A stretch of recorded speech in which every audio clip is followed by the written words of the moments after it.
আল্লাহ পাক পরবর্তীকার আলম আহকামুল হাকিমিন প্রতি বছরের ন্যায় এই বছরেও আমাদের মধ্যে এমন একটি মাস উপস্থাপন করছেন যাকে কি বলা হয়, যাকে শাবান মাস বলা হয়।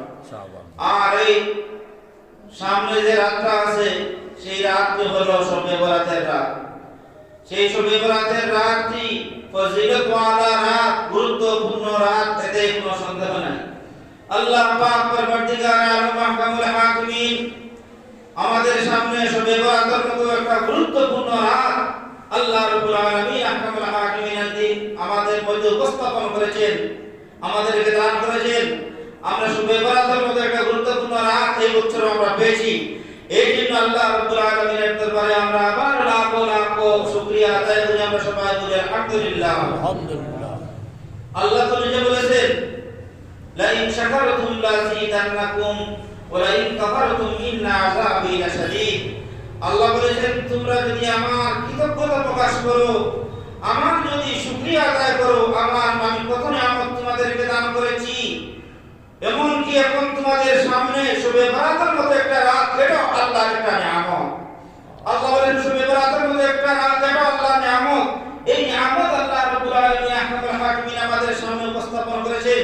আল্লাহ বলেছেন, লা ইন শাকারতুম লাযিদান্নাকুম ওয়া লা ইন কাফারতুম ইন্না আযাবি লাশাদীদ। আল্লাহ বলেছেন, তোমরা যদি আমার শুকরিয়া আদায় করো, আমার নিয়ামতের শুকরিয়া আদায় করো, আল্লাহ বলেন তাহলে আমি তোমাদেরকে বাড়িয়ে দেব। নিয়ামতের শুকরিয়া আদায় করবা, আমি নিয়ামত আরো বাড়িয়ে দেব। ওয়া লা ইন কাফারতুম ইন্না আযাবি লাশাদীদ। আল্লাহ বলেছেন, আর যদি আমার নিয়ামতের শুকরিয়া আদায় করো না, আমার কৃতজ্ঞতা প্রকাশ করো না, তাহলে জেনে রাখো ইন্না আযাবি লাশাদীদ, আমার শাস্তি কিন্তু অত্যন্ত কঠিন। ও বন্ধুগণ আমার, এই মাসটি হলো কিসের মাস? এই মাসটি হলো শাবান মাস। এই মাসটি হলো শাবান মাস। এই শাবান মাসটি খুবই গুরুত্বপূর্ণ মাস। হযরত উসমান রাদিয়াল্লাহু তাআলা আনহু ঘোষণা করেছেন, শাবান উসমান রাদিয়াল্লাহু তাআলা আনহু থেকে বর্ণিত, জনাব নবী করিম সাল্লাল্লাহু আলাইহি ওয়াসাল্লাম বলেন, শাবান শাহরি ওয়া রমজান শাহরুল্লাহ। শাবান শাহরি ওয়া রমজান শাহরুল্লাহ। রাসূল করিম সাল্লাল্লাহু আলাইহি ওয়াসাল্লাম ঘোষণা করেছেন, শাবান আমার মাস। নবীজি কি বলেছেন? নবীজি বলেছেন শাবান আমার মাস, আর নবীজি বলেছেন রমজান আল্লাহর মাস। কি বলেছেন নবীজি? শাবান আমার মাস আর রমজান আল্লাহর মাস। যখন নবীজি এই মাসের নিসবত তার নিজের দিকে করেছেন, কোন বস্তুর নিসবত যখন তার প্রিয়জনের দিকে হয়ে যায়, তখন যে বস্তুটির নিসবত তার আপনজনের দিকে হয়ে যায়, এই বস্তুটির দাম কি হয়ে যায়? আল্লাহর দরবারে দাম বেড়ে যায়। যেমন দেখেন রাসূল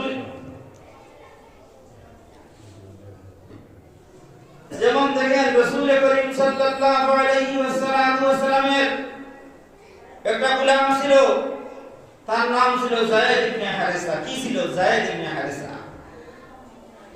যায়েদ ইবনে হারেসা যখন নিসবত হলো কার দিকে? নবীজির দিকে। যে যায়েদ ইবনে হারেসা কার গোলাম? যে যায়েদ ইবনে হারেসা হলেন বিশ্বনবী মুহাম্মদুর রাসূলুল্লাহ সাল্লাল্লাহু আলাইহি ওয়াসাল্লামের গোলাম। তখন যায়েদ ইবনে হারেসার দাম কি হলো? আল্লাহর দরবারে বেড়ে গেল।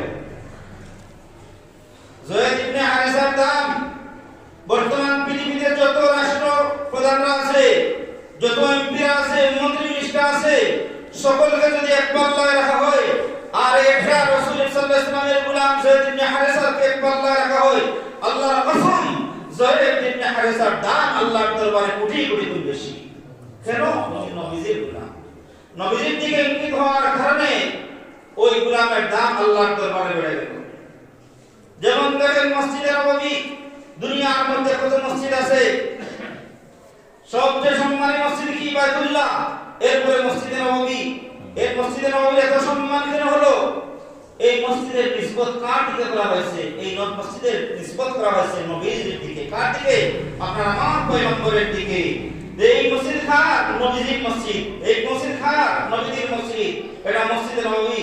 নবীজির দিকে মসজিদের নিসবত করার কারণে এই মসজিদের দাম আল্লাহর দরবারে বাইতুল্লাহর পরেই এই মসজিদের স্থান। এই মসজিদে কেউ এক রাকাত নামাজ পড়লে তার আমলনামার মধ্যে 50,000 রাকাতের সওয়াব তার আমলনামার মধ্যে দেওয়া হবে। দেখুন হাদিসের ভাষ্য কি? নবী বলেছেন শাবান শাহরি। আমি एग्जांपल দিয়ে উদাহরণ দিয়ে বুঝাইতেছি এজন্য। নবী কি বলেছেন? শাবান শাহরি। নবী বলেছেন শাবান আমার মাস। এই শাবানের নিসবত নবী কার দিকে করেছেন? তার নিজের দিকে করেছেন। তার নিজের দিকে করার কারণে এই শাবান মাসটি রমজানের পরেই শাবান মাসের স্থান। কি এই রমজান পরেই শাবান মাসের স্থান? কেন? নবী শাবান মাসের নিসবত তার নিজের দিকে করেছেন। নবী বলেছেন শাবান শাহরি ওয়া রমজান শাহরুল্লাহ। আল্লাহর নবী বলেছেন শাবান আমার মাস। নবী বলেছেন শাবান আমার মাস আর রমজান হলো আল্লাহর মাস। ভাইরা আমার, এই শাবান মাস আসার সাথে সাথে আপনারা আমার পয়গম্বর বিশ্বনবী মুহাম্মদুর রাসূলুল্লাহ সাল্লাল্লাহু আলাইহি ওয়াসাল্লাম কি করতেন? খুব বেশি রোজা রাখতেন। শাবান মাস প্রবেশ করার পরে নবী অন্য মাসের তুলনায় শাবান মাসে বেশি রোজা রাখতেন। মা আয়েশা সিদ্দিকা রাদিয়াল্লাহু তাআলা আনহার প্রশ্ন করেছিলেন, ইয়া রাসূলুল্লাহ, নবী গো, আপনি শাবান মাসে এত বেশি রোজা রাখেন কারণ কি? আল্লাহর নবী বলেন, আয়েশা, যত মানুষ এই আগামী বছর যারা এই পৃথিবী থেকে বিদায় নেবে তাদের তালিকা এই মাসে করা হবে। এজন্য আমি রোজা রাখতেছি, যদি আমার মৃত্যুর পরোয়ানা এসে যায় তাহলে যেন রোজাদার অবস্থায় আমার তালিকাটা করা হয়। বুঝতে পারছেন? এই শাবান মাস হযরত আনাস ইবনে মালিক রাদিয়াল্লাহু তাআলা আনহু থেকে বর্ণিত, তিনি বলেন, জনাব নবী করিম সাল্লাল্লাহু আলাইহি ওয়াসাল্লাম ঘোষণা করেছেন, শাবান মাস যখন শাবানের সাহাবায়ে কেরামগণ যখন শাবানের কি করেন? চাঁদ দেখেন। সাহাবায়ে কেরামগণ যখন শাবান মাসের চাঁদ দেখেন, চাঁদ দেখার সাথে সাথে সাহাবায়ে কেরামগণ কোরআনে কারীম তিলাওয়াত করা শুরু হয় না। শাবান মাসের চাঁদ দেখলে তারা কোরআনে কারীম তিলাওয়াত করা বাড়িয়ে দেয়। এমন কি আপনার আমার মধ্যে আমরা অনেক মানুষ গরীব আছি, অনেক মানুষ ধনী আছি। সাহাবায়ে কেরামের মধ্যে এইভাবে অনেক মানুষ ধনী ছিল, অনেক মানুষ গরীব ছিল। যে সাহাবায়ে কেরামের উপরে যাকাত ফরজ ছিল, তৎকালীন সময় যখন তারা শাবানের চাঁদ দেখতেন, যাদের উপরে যাকাত ফরজ ছিল, তারা যাকাতগুলো গরীব সাহাবায়ে কেরামের মধ্যে তারা কি করতেন? বণ্টন করে দিতেন, যাতে করে আগামী রমজান মাসে ওই টাকা দিয়ে সাহাবায়ে কেরামগণ গরীব সাহাবীরা তারা সুন্দরভাবে কি করতে পারে? সেহরি ইফতার খাইতে পারে, তারা সুন্দরভাবে খরচ করতে পারে রমজান মাসে। এজন্য যাদের উপরে যাকাত ফরজ ছিল ওই সাহাবীরা গরীব সাহাবীদের মধ্যে যাকাতগুলো বণ্টন করে দিতেন। এমন কি বন্ধুগণ আমার, বিচারকগণ কি করতেন জানেন? কয়েদিদেরকে ডেকে এনে তাদেরকে কি করতেন? ওই ফয়সালা করে শাস্তির ফয়সালা করে দিতেন, না হয় তাদেরকে মুক্তি দিয়ে দিতেন এই শাবান মাসে। আর এই শাবান মাস আসার সাথে সাথে সাহাবায়ে কেরামগণ তাদের দুনিয়াদারি যত কাজ ছিল কাজগুলো উঠে যাতেন, কাজগুলো আদায় দিতেন, যাতে করে রমজান মাসে একনিষ্ঠভাবে আল্লাহ পাক পরবর্তীকার আলম মাহকামুল হাকিমিন কি করতে পারেন? তারা ইবাদত বন্দেগী করতে পারে। তো এই যে সামনে যে রাতটি, এই রাতটি কিসের রাত? শবে বরাতের রাত। কি এই রাতটি? শবে বরাতের রাত। আরবিতে বলা হয় লাইলাতুল বারাত, আর আমরা বলি, আমরা কি বলি? শবে বরাত। ফার্সি ভাষা না, এটা শবে বরাত এটা ফার্সি ভাষা। আমরা বাংলা ভাষা সকল ভাষা মিক্স, এটা কি শবে বরাত ফার্সি ভাষা। আর হাদিসের ইবারত এসেছে লাইলাতুন নিসফি মিন শাবান, লাইলাতুন নিসফি মিন শাবান, মানে 15 রজনী রাত, শাবানের 15 রজনী রাত। বুঝতে পারছেন? তাহলে এই শাবান মাসকে শাবান মাস কেন রাখা হলো? শাবান মাসকে শাবান এজন্য রাখা হলো, এই মাসের মধ্যে আল্লাহ পাক পরবর্তীকার আলম মাহকামুল হাকিমিন তার রহমত পৃথিবী বাসীর উপরে কি করে? বিস্তার করেন। এজন্য শাবানকে শাবান নাম রাখা হয়েছে। এখন প্রশ্ন হলো, তাহলে শবে বরাতকে শবে বরাত কেন নাম রাখা হলো? ভাইরা আমার শুনেন, সব শব্দের অর্থ কি? রাত। আর বরাত শব্দের অর্থ হলো কি? মুক্তি। সব শব্দের অর্থ রাত, আর বরাত শব্দের অর্থ মুক্তি। শবে বরাত মানে মুক্তির রজনী, মুক্তির রজনী। এই রাত্রিতে মানুষ ইবাদত বন্দেগী করলে, মানুষ যদি এই রাত্রি পাবে আল্লাহ রাব্বুল আলামিন আহকামুল হাকিমিনের একনিষ্ঠভাবে ইবাদত বন্দেগী করতে পারে, তাহলে আল্লাহ পাক পরবর্তীকার আলম আহকামুল হাকিমিন তার জিন্দেগীর গুনাহ আল্লাহ রাব্বুল আলামিন maaf করে দিয়ে তাকে জাহান্নাম থেকে আল্লাহ রাব্বুল আলামিন মুক্তি দান করেন। এই জন্য শবে বরাত হলো অর্থ হলো কি? মুক্তির রজনী। কিসের রজনী? শবে বরাত অর্থ মুক্তির রজনী। বুঝতে পারছেন? আর রাসূল করিম সাল্লাল্লাহু আলাইহি ওয়াসাল্লাম ঘোষণা করেছেন, ইদা কানাত লাইলাতুন নিসফি মিন শাবান, ইদা কানাত লাইলাতুন নিসফি মিন শাবান ফাকুমু লাইলাহা ওয়া সুমু ইয়াওমাহা ফাইন্নাল্লাহা তাআলা ইয়ানজিলু ফিহা লিগুরুবি শামসি ইলা সামাই দুনিয়া فيقول ألا من مستغفر فاغفر له ألا من مسترزق فارزق له ألا مبتلا فوافيه ألا كذا حتى يطلع الفجر. এ ভাইরা আমার, প্রতিদিন রাতে নিশি রাত্রিতে আল্লাহ পাক পরবর্তীকার আলম আহকামুল হাকিমিন নিচের আকাশে আসে, নিচের আকাশে এসে আল্লাহ বান্দাদেরকে ডাকতে থাকে। আর এই যে সামনে আমাদের সামনে আপনার আমার সামনে যে রাত আছে, এই রাত নিশি রাত্রে নয়, রাত যখন শুরু হয়ে যায়, সূর্য যখন ডুবে যায়, মাগরিবের ঠিক টাইমে আল্লাহ রাব্বুল আলামিন নিচের আকাশে এসে উপস্থিত হয়ে যায়। আর আল্লাহ নিচের আকাশে এসে অন্যদিন নিশি রাত্রিতে আসেন, আর এই দিন নিশি রাত্রিতে নয়, আল্লাহ রাব্বুল আলামিন নিচের আকাশে এসে আল্লাহ বলেন, আলা মিন মুস্তাগফিরিন ফাগফির লাহ, আসলে কোনো গুনাহ ক্ষমা প্রার্থনাকারী আমার দরবারে সাপ, ক্ষমা সাপ, আমি আল্লাহ রাব্বুল আলামিন তোমাদের জিন্দেগীর গুনাহকে maaf করে দেব। আল্লাহ বলেন, আসলে কোনো রিজেক্ট প্রত্যাশী, রিজেক্ট অন্বেষণকারী আমার দরবারে রিজেক্টের জন্য চাও, আমি আল্লাহ পাক পরবর্তীকার আলম আহকামুল হাকিমিন তোমাদের রিজেক্টের রাস্তা করে দেব। আসলে কোনো অসুস্থ মানুষ আমার দরবারে চাও, আমি আল্লাহ রাব্বুল আলামিন আহকামুল হাকিমিন তোমাদেরকে সুস্থতা দান করব। আল্লাহ বলে, যার যে প্রয়োজন আছে, এইভাবে বছর পর্যন্ত আল্লাহ ডাকতে থাকেন, যার যে প্রয়োজন আছে ডাকো, আমি আল্লাহ আজ সারা রাত তোমাদের জন্য প্রস্তুত আছি। তোমরা ডাকতেও প্রস্তুত বান্দারে, আমি আল্লাহ তোমাদের আজকে সারা রাত তোমাদের ডাক শোনার জন্য আমি আল্লাহ প্রস্তুত। এ ভাই আমার, এই শবে বরাতের যে রাত, এই রাতটি হলো কিসের রাত? এই রাতটি হলো কিয়ামুল লাইল। এই রাতে আমরা কি করতাম? আল্লাহর ইবাদত বন্দেগী করতাম, জিকির আজকার করতাম, নফল নামাজ পড়তাম, কুরআন কারীম তিলাওয়াত করতাম। আল্লাহ পাক পরবর্তীকার আলম মাহকামুল হাকিমের দরবারে আমরা কি করতাম? কান্নাকাটি করতাম। और बड़ी देने को वो तैयार है, और बड़ी देने को वो तैयार है, जो ना मांगे उसे वो बेजार है, और बड़ी देने को वो तैयार है, जो ना मांगे उसे वो बेजार है। ও বন্ধুগণ আমার, আল্লাহ পাক পরবর্তীকার আলম মাহকামুল হাকিমিন আমাদেরকে দেওয়ার জন্য আল্লাহ রাব্বুল আলামিন প্রস্তুত। আল্লাহ রাব্বুল আলামিন এই রাতে আউয়াল থেকে আখির পর্যন্ত আল্লাহ রাব্বুল আলামিন আপনাকে আমাকে দেওয়ার জন্য আল্লাহ রাব্বুল আলামিন প্রস্তুত। ও ভাই, আল্লাহর কাছে যত চাই আল্লাহ তত বেশি খুশি হন। আল্লাহর কাছে চাইলে আল্লাহ খুশি হন। আল্লাহর কাছে যদি না চাই তাহলে আল্লাহ রাব্বুল আলামিন নারাজ হয়ে যান। দুনিয়ার মানুষের কাছে আপনারা চাইবেন, একবার চাইবেন না করে দিবে, আবার যদি চান আপনার উপরে রাগ করবে, আবার যদি চান আপনাকে ক্ষুধা মারে দৌড়াইয়া দিবে।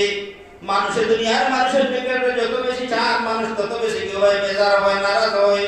কিন্তু আপনার আমার মালিক আল্লাহ পাক পরবর্তীকার আলম মাহকামুল হাকিমের নিকটে আমরা যদি না চাই তাহলে আল্লাহ বেজার হন। এজন্য কবি বলেছেন, হর বড়ি দেনে কো तैयार है, हर घड़ी देने को वो तैयार है, जो ना मांगे उसे वो बेजार है। ও ভাই, দুনিয়ার মানুষে একটা অপরাধীরে শাস্তি দেওয়ার জন্য কি করে? তালাশ করে। দুনিয়ার মানুষ অপরাধীকে শাস্তি দেওয়ার জন্য তালাশ করে, অপরাধীকে শাস্তি দিলে দুনিয়ার মানুষ শান্তি পায়। আর আপনার আমার মালিক আল্লাহ পাক পরবর্তীকার আলম মাহকামুল হাকিমিন অপরাধীকে ক্ষমা করার জন্য আল্লাহ রাব্বুল আলামিন তালাশ করে। আপনার আমার মালিক অপরাধীকে ক্ষমা করার জন্য আল্লাহ রাব্বুল আলামিন তালাশ করে, আর অপরাধীকে আল্লাহ রাব্বুল আলামিন ক্ষমা করে দিলে আল্লাহ শান্তি পায়। हर घड़ी देने को वो तैयार है, जो ना मांगे उसे वो बेजार है, जो ना मांगे उसे वो बेजार है। ओ भाई, माशा सिद्दीक़ा রাদিয়াল্লাহু তাআলা আনহা তিনি বলেন, ওটা রাসূল করিম সাল্লাল্লাহু আলাইহি ওয়াসাল্লাম প্রতি রাতে তার আজ এই স্ত্রীর ঘরে যাইতেন, কালকে এই স্ত্রীর ঘরে যাইতেন। রাসূল সাল্লাল্লাহু আলাইহি ওয়াসাল্লাম তিনি কন্ট্রোল করে প্রত্যেক এক স্ত্রীর ঘরে রাসূল একদিন করে থাকতেন। তো এই শাবানের যে 15 জন এই শবে বরাতের রাত পালা পড়ছিল কার? মা আয়েশা সিদ্দিকার পালা। মা আয়েশা সিদ্দিকার ঘরে নবীজি অবস্থান করার পালা পড়ছিল। মা আয়েশা বলেন, দেখলাম নবীজি আমার ঘরের মধ্যে প্রবেশ করলেন, আর জামা খুলতে না খুলতে দেখলাম খুলতেছেন, আবার সাথে সাথে জামা পরিধান করে নবীজি আমার ঘর থেকে বের হয়ে যাচ্ছে। মা আয়েশা সিদ্দিকা বলেন, আমি মনে করেছি মনে হয় নবীজি আমার অন্য কোনো সতীনের ঘরে গেছে, এজন্য আমি নবীজির পিছনে একটু করে আমি বের হয়ে আমার অন্য সতীনের ঘরগুলো আমি তালাশ করা শুরু করলাম। আমি তালাশ করে আমার কোনো সতীনের ঘরে পয়গম্বরকে আমি পাই নাই, না পেয়ে আমি জান্নাতুল বাকিতে সোজা দৌড় দিয়ে গেলাম। মা আয়েশা বলেন, আমি জান্নাতুল বাকিতে যখন গেলাম, জান্নাতুল বাকিতে আমি যাইয়া পাই বিশ্ব নবী মুহাম্মদুর রাসূলুল্লাহ সাল্লাল্লাহু আলাইহি ওয়াসাল্লাম মুমিনদের জন্য, শাহাদাতের জন্য পয়গম্বর দুনো হাত তুলে আল্লাহর দরবারে তাদের জন্য দোয়া করতেছেন। সুবহানাল্লাহ। মা আয়েশা বলেন, আমি বাড়ি থেকে আমি জান্নাতুল বাকিতে দৌড় দিয়ে আমি বাড়ির মধ্যে আসলাম। আর এইদিন মা আয়েশা বলেন, আমি যে দৌড় দিয়ে আমি আসছি, আর তো দৌড়ে আমি হাঁপাই গেছি। এদিন আমরা যদি একটু দৌড় দিয়ে হাঁটি তাহলে তো শ্বাস ঘন ঘন শ্বাস ছাড়তে হয়। মা আয়েশা বলেন, আর খুব বেশি ঘন ঘন হাঁপাই গেছি। নবীজি বলেন, আয়েশা কি ব্যাপার, তুমি হাঁপাচ্ছ কেন, বিষয় কি? আয়েশা বলেন, তখন আমি আমার সব ঘটনা বর্ণনা নবীজিকে সব ঘটনা বর্ণনা করে দিলাম। তখন আল্লাহর নবী বলেন, আয়েশা তুমি কি মনে করেছো আল্লাহ এবং তার রাসূল কি তোমার প্রতি অভিযান করবেন? আয়েশা এটা কখনো হতে পারে না। ও আয়েশা, তুমি শুনে রাখো, আজকে হলো শাবান মাসের 15 রাত, শবে বরাতের রাত। আজকে জিবরিল আমিন আমার নিকটে আগমন করেছিলেন। আজ জিবরিল আমিন আমার নিকটে এসে বলেছিলেন, ইয়া রাসূলুল্লাহ, ইয়া হাবিবাল্লাহ, নবী গো, আজ আল্লাহ পাক পরবর্তীকার আলম মাহকামুল হাকিমিন বনু কম পুত্রের দেন ছাগল আছে, মেষ আছে, ছাগল আছে, এই ছাগলের পশমের সমপরিমাণ আল্লাহ রাব্বুল আলামিন আহকামুল হাকিমিন ও লোককে আজকে ক্ষমা করে দিবেন। সুবহানাল্লাহ। বনু কম পুত্রের অনেক ছাগল ছিল, এই ছাগলের পরির মধ্যে যে রুমা আছে, এই রুমার চেয়ে অধিক সংখ্যক লোককে আল্লাহ রাব্বুল আলামিন আজকে ক্ষমা করে দিবেন। ও আয়েশা, আজকে তুমি অনুমতি দাও, আয়েশা আজকে তুমি অনুমতি দাও, সারা রাত আমার মালিকের আমি ইবাদত বন্দেগী করি। এখন হয়তো আপনারা প্রশ্ন করতে পারেন, ইবাদত বন্দেগী করতে কি আবার অনুমতি লাগে, স্ত্রীর অনুমতি লাগে? তাহলে নবীর প্রশ্ন, আপনাদের প্রশ্ন হলো, ইবাদত বন্দেগী করতে তো স্ত্রীর অনুমতি লাগে না, নবী কেন স্ত্রীর অনুমতি চাইছেন? তার উত্তর হলো, শুনেন, নবী প্রতিদিন এক স্ত্রীর ঘরে থাকতেন। আজকে পালা পড়েছে মা আয়েশার ঘরের মধ্যে থাকার পালা। প্রতিদিন নবীজি রাতে ইবাদত বন্দেগী করতেন, নফল নামাজ পড়তেন, কুরআন কারীম তিলাওয়াত করতেন, এরপর স্ত্রীদের নিকটে চাইতেন।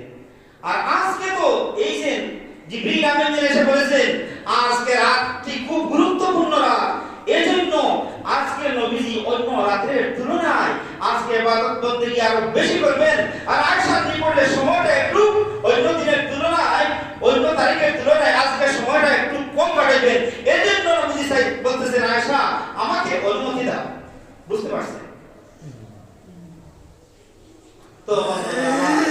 এই শুভরাতের রাতে আপনার আমার পয়গম্বর বিশ্বনবী মুহাম্মদুর রাসূলুল্লাহ সাল্লাল্লাহু আলাইহি ওয়াসাল্লাম সারা রাত জেগে আল্লাহ রাব্বুল আলামিন আহকামুল হাকিমের ইবাদত বন্দেগী করেছেন। কি সারা রাত জেগে আল্লাহর ইবাদত বন্দেগী করেছেন। দুই নম্বর হলো এই রাতে নবীজি কি করেছেন? গুরুস্থান জিয়ারত করেছেন। তিন নম্বর হলো এই রাত পরবর্তী দিন আপনার আমার পয়গম্বর কি করেছেন? রোজা রেখেছেন। এজন্য হাদিসের মধ্যে রাসূল বলেছেন ফাকুমু লাইলাহা ওয়া সুমু নাহারাহা, তোমরা রাতে জাগরণ করো, রাতে ইবাদত বন্দেগী করো, আর পরের দিন তোমরা কি করো? রোজা রাখো। পরের দিন তোমরা কি করো? রোজা রাখো। তো বন্ধুগণ আমার আসুন, এই রাতটি হলো সওয়াবের রাত, এই রাতটি হলো মূল্যবান রাত, এতে কোনো সন্দেহ নেই।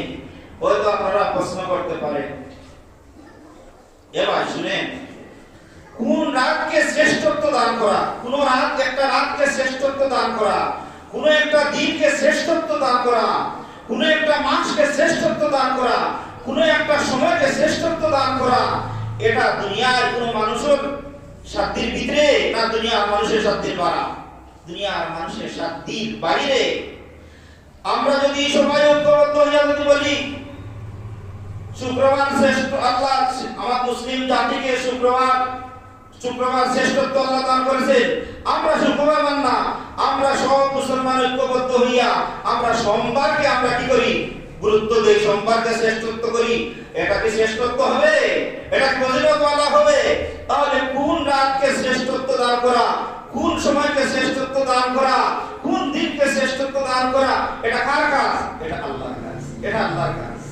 যে এই রাত কেন হলো, এই রাত কেন শ্রেষ্ঠ হলো না, এটা শ্রেষ্ঠত্ব দান করা এটা কার কাজ? এটা আল্লাহর কাজ।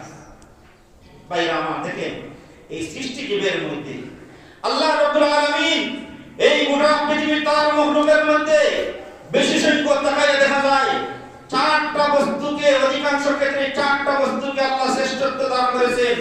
যেমন আপনারা তাকান ফেরেশতাদের জগতে তাকান, অসংখ্য গণিত ফেরেশতা আল্লাহ সৃষ্টি করেছেন, কিন্তু অসংখ্য গণিত ফেরেশতা থেকে আল্লাহ রাব্বুল আলামিন চারজন ফেরেশতাকে শ্রেষ্ঠত্ব দান করেছেন। জিবরাইল, মিকাইল, ইসরাফিল, আজরাইল, এই চারজন ফেরেশতাকে শ্রেষ্ঠত্ব মর্যাদাশীল মর্যাদা দান করেছেন কে? আমরা করেছি না আল্লাহ করেছেন? এই চারজন ফেরেশতাকে মর্যাদাশীল কে বানিয়েছেন? আল্লাহ। এই চারজনের মধ্যে থেকে আবার সবচেয়ে গুরুত্বপূর্ণ শ্রেষ্ঠত্ব বানিয়েছেন কাকে? জিবরিল আমিনকে। এটা কে শ্রেষ্ঠত্ব দিয়েছে, বানিয়ে দিয়েছে? আল্লাহ। দেখে কত নবী রাসূল এই পৃথিবীর মধ্যে আগমন করেছে, কিন্তু সব নবী রাসূল থেকে চারজন নবীকে আল্লাহ শ্রেষ্ঠত্ব দান করেছেন। ইব্রাহিম আলাইহিস সালাতু ওয়াস সালামকে শ্রেষ্ঠত্ব দান করেছেন, মুসা নবীকে শ্রেষ্ঠত্ব দান করেছেন, ঈসা নবীকে শ্রেষ্ঠত্ব দান করেছেন, আপনার আমার পয়গম্বর মুহাম্মদুর রাসূলুল্লাহ সাল্লাল্লাহু আলাইহি ওয়াসাল্লামকে শ্রেষ্ঠত্ব দান করেছেন। কিন্তু এই চারজনের মধ্যে থেকে আবার অধিক বেশি শ্রেষ্ঠত্ব কাকে বানিয়েছেন? আপনার আমার পয়গম্বর মুহাম্মদুর রাসূলুল্লাহ সাল্লাল্লাহু আলাইহি ওয়াসাল্লামকে আল্লাহ মর্যাদাপূর্ণ মানুষ বানিয়েছেন। দেখেন সাহাবায়ে কেরামের মধ্যে থেকে আমরা তাকাই, সাহাবায়ে কেরামের মধ্যে থেকে চার সাহাবীকে আল্লাহ শ্রেষ্ঠত্ব দান করেছেন। আবু বকরকে শ্রেষ্ঠত্ব দান করেছেন, উমরকে শ্রেষ্ঠত্ব দান করেছেন, আলীকে শ্রেষ্ঠত্ব দান করেছেন, উমরকে শ্রেষ্ঠত্ব দান করেছেন। কিন্তু এই চারজনের মধ্যে থেকে সবচেয়ে শ্রেষ্ঠ কাকে বানিয়েছেন? হযরত আবু বকর সিদ্দিক রাদিয়াল্লাহু তাআলা আনহু।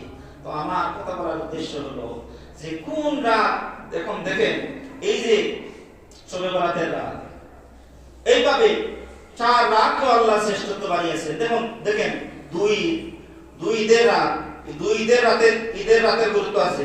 দুই ঈদের রাতকে আল্লাহ শ্রেষ্ঠত্ব বানিয়েছেন, দুই ঈদের রাতকে আল্লাহ শ্রেষ্ঠত্ব বানিয়েছেন।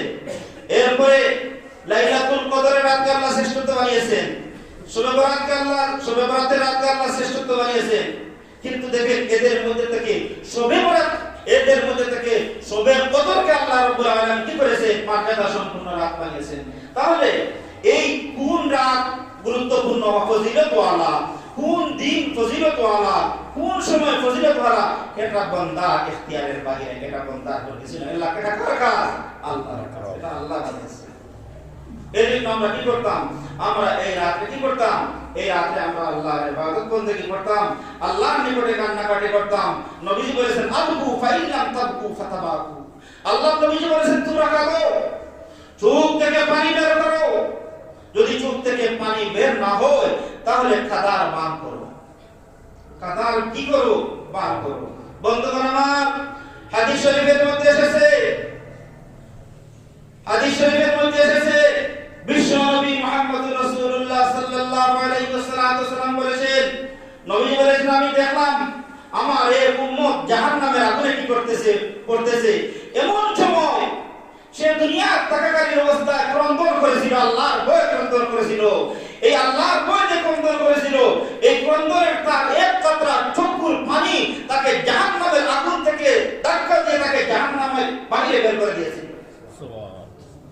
লা ইলাহা ইল্লাল্লাহ, লা ইলাহা ইল্লাল্লাহ, লা ইলাহা ইল্লাল্লাহ।